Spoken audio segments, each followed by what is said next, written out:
नमस्कार. मी आदिती अर्जुन वाडकर. माझी कथा आहे रंगपंचमी. एका छोट्या मुलाबद्दल यात लिहिलेलं आहे. तर कथा चालू करते. आज सकाळपासूनच मी खूप खुश होते. जयची कळत्या वयातली पहिली रंगपंचमी.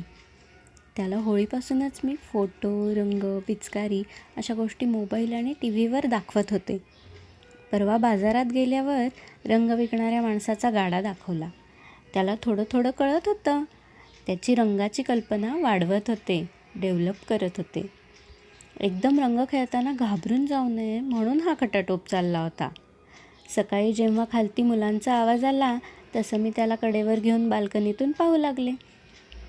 माझ्या मनात आलं की हे सगळं जयनी अनुभवायला हवंच.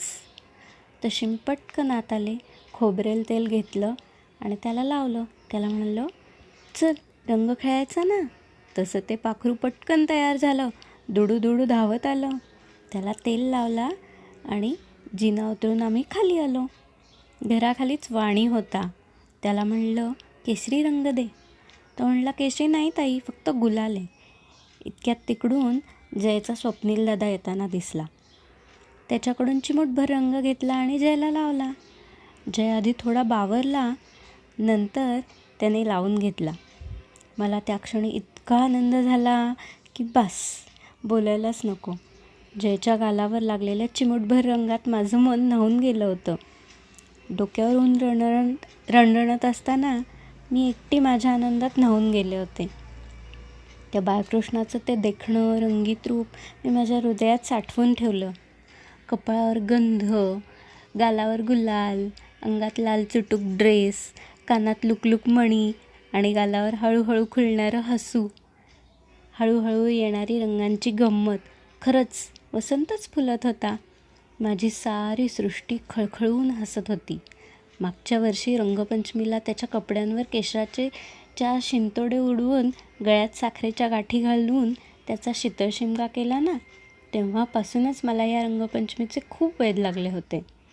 आनंद वाटायचा हा आप्तेष्टांबरोबर, त्याशिवाय तो द्विगुणित होत नाही. मग काय, आमचा मोर्चा वळला शेजारच्या कुलकर्ण्यांच्या घराकडे. तिथे जयचा परममित्र चिरायू होता. त्याची आई माझी मैत्रीण स्नेहलताई. ती चिरायूला झोपत होती आणि तिचा मोठा मुलगा चिन्मय तो अभ्यास करत होता. मी तिला बोलवले आणि मग चिन्मय आला. चिन्मयला म्हणलं, आईला बोलव. तिलाही बोलवलं. तिलाही रंग लावला. मग चिरायू आणि चिन्मयलाही लावला.